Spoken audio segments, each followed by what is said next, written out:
என்னது 10 வருஷமா ஒரு கம்பெனில சேலரியே தரலையா? நான்லாம் 10 நாள் சேலரி டேட்லேருந்து தாண்டி குடுத்தாலே அவ்வளோ சண்டை போடுவேன். 10 வருஷமா எப்படிங்க சேலரி இல்லாம ஒர்க் பண்ணாங்க? ஐய்யய்யோ! அப்படின்னு ஆச்சரியமா இருக்கா? ஸோ அந்த அப்டேட்ஸ் என்னன்றத ஃபுல்லா பார்க்கலாம். ரிஃப்ளெக்ட் மணி வியூவர்ஸ் எல்லாருக்குமே வணக்கம். ஸோ அதாவது தி கேதரிங் ஆன்லைன் எக்ஸ்சேஞ்சுன்ற கம்பெனி. அதாவது வந்து மிட்காஸ்ன்னு சொல்லுவாங்க.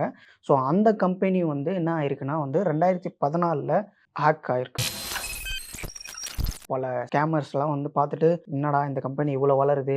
அதாவது பார்த்தீங்கன்னா, அந்த கம்பெனி வந்து என்ன லெவல்ல இருந்துச்சுன்னா, மத்த கம்பெனி தரக்கூடிய அந்த ரிட்டர்ன்ஸ் லாபத்த விட 80% வந்து இந்த கம்பெனி வந்து அதிக லாபம் குடுத்துருக்கு. எதுலனா பிட்காயின்ஸ்ல. ஸோ அந்த பிட்காயின்ஸ வச்சுக்கிட்டு கிட்டத்தட்ட 80% வந்து எக்ஸ்ட்ரா லாபம் குடுத்துருக்கு மத்த கம்பெனி கம்பேர் பண்ணும்போது.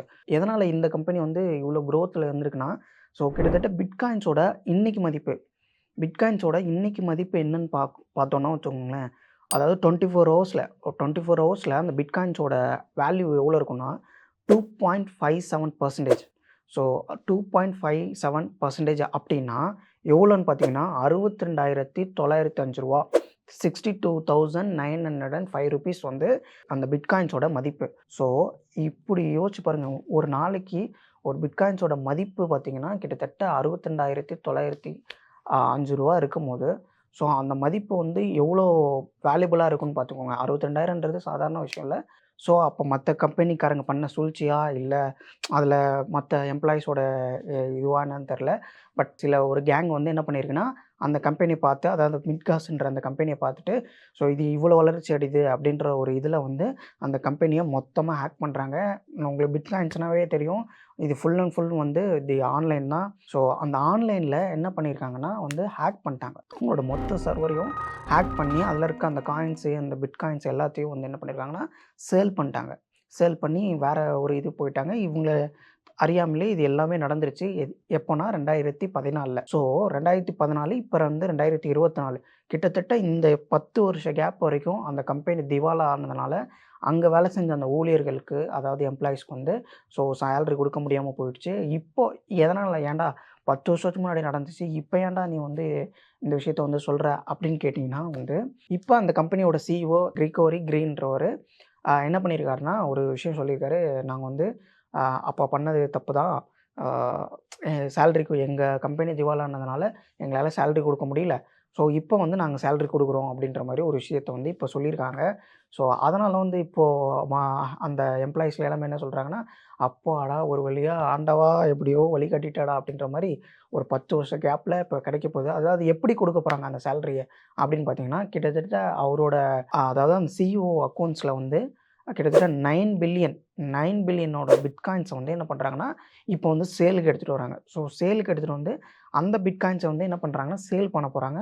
அந்த சேல் பண்றது மூலியமா வர காச எடுத்துட்டு போய் எம்ப்ளாயீஸ்க்கு வந்து ஆ மொத்தமா செட்டில்மென்ட்டு, மத்த கஸ்டமர்ஸு அந்த மத்த விஷயங்கள் எது எதெல்லாம் வந்து அவங்க பெண்டிங் வச்சிருந்தாங்களோ, அந்த விஷயத்த எல்லாத்தையுமே வந்து அவங்க என்ன பண்ண போறாங்கன்னா, செட்டில் பண்ண போறதா வந்து இப்போ சொல்லியிருக்காங்க. ஸோ இதனால வந்து அப்போ அந்த எம்ப்ளாயீஸு மத்த அமௌண்ட் போட்டு ஏமாந்தவங்க எல்லாருமே வந்து இப்போ வந்து ரொம்ப ஒரு குதூகலமா இருக்காங்கன்னே சொல்லலாம். ஸோ இந்த மாரி ஒரு கம்பெனி வந்து ஒரு பயங்கரமா ஒரு டெவலப்மெண்ட் இருக்கும்போது, கண்டிப்பா வந்து ஒரு பிரஷரோ, ஒரு இந்த மாரி ஒரு விஷயங்கள் நடந்தா, ஸோ அந்த கம்பெனியால கண்டிப்பா தாக்கு பிடிக்க முடியாது. ஏன்னா வந்து மொத்த இன்வெஸ்ட்மென்ட்டும் எம்ப்ளாயீஸோட நம்பி தான் இருக்கும்.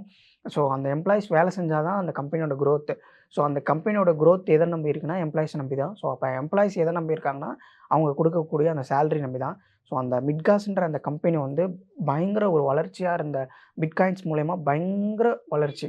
ஸோ நான் சொன்ன மாரி 80% மத்த கம்பெனியும் கம்பேர் பண்ணும்போது, 80% வந்து அதிகமா லாபம் தந்துட்டு இருக்க கூடிய ஒரு கம்பெனி. அந்த கம்பெனி என்ன பண்ணியிருக்கு, இப்படி ஒரு நிலைமைக்கு கிட்டத்தட்ட 10 வருஷமா அவங்களால தல தூக்கவே முடியல. ஸோ 10 வருஷம் கழிச்சு தான் இப்பயே அந்த ஒரு பிளான்லாம் பண்ணி, இவ்வளோ நாள் யோசிச்சு, அத என்ன பண்ணலாம், ஏது பண்ணலான்னு எல்லாம் இது பண்ணி, அதுக்கப்புறமா பிட்காயின்ஸ எடுத்து, அத வந்து சேல் பண்ணி, அந்த சேல்ல வர அமௌண்ட்ட வச்சு இப்போ பண்ண போறாங்க. ஸோ அந்த அளவுக்கு 10 வருஷமா அந்த கம்பெனியால ஒண்ணுமே பண்ண முடியல. 10 வருஷத்தோட அந்த கம்பெனியோட டெவலப்மெண்ட்ட யோசிச்சு பாருங்க. எந்த அளவுக்கு அது டவுனுக்கு போயிருக்குன்னு. இதே வந்து அந்த 10 வருஷம் நேரம் ரன் ஆயிருந்துச்சுன்னா, இந்த கம்பெனி மிட்காஸ்ன்ற இந்த கம்பெனி வந்து நேரா எங்கேயோ ஒரு டாப் லெவல்ல இருந்திருக்கும். பட் ஆனா வந்து இந்த கம்பெனி வந்து இப்படி ஒரு இக்கட்டான சூழ்நிலைங்க வந்து தள்ளப்பட்டுச்சு. பட் அதுலேருந்து இப்போ கொஞ்சம் ரெக்கவரி ஆயிருக்காங்க. இன்னும் வந்து கம்பெனி மறுபடியும் கம்பெனிய ரன் பண்ண போறாங்களா? என்ன ஏதுன்ற அப்டேட்ஸ் இன்னும் வரல. அத எப்படி கன்டின்யூ பண்றாங்களா? இல்லையான்றது நம்ம வர வர அப்டேட்ஸ் வரும்போது தான் நம்ம தெரிஞ்சுக்க முடியும். ஸோ இதே மாரி தொடர்ந்து அப்டேட்ஸ் பார்க்கணும். இதே மாரி அப்டேட்ஸ் தெரிஞ்சுக்கணும்னா ரிஃப்ளெக்ட் மணி சேனல வந்து சப்ஸ்கிரைப் பண்ணி வச்சுக்கோங்க. நன்றி.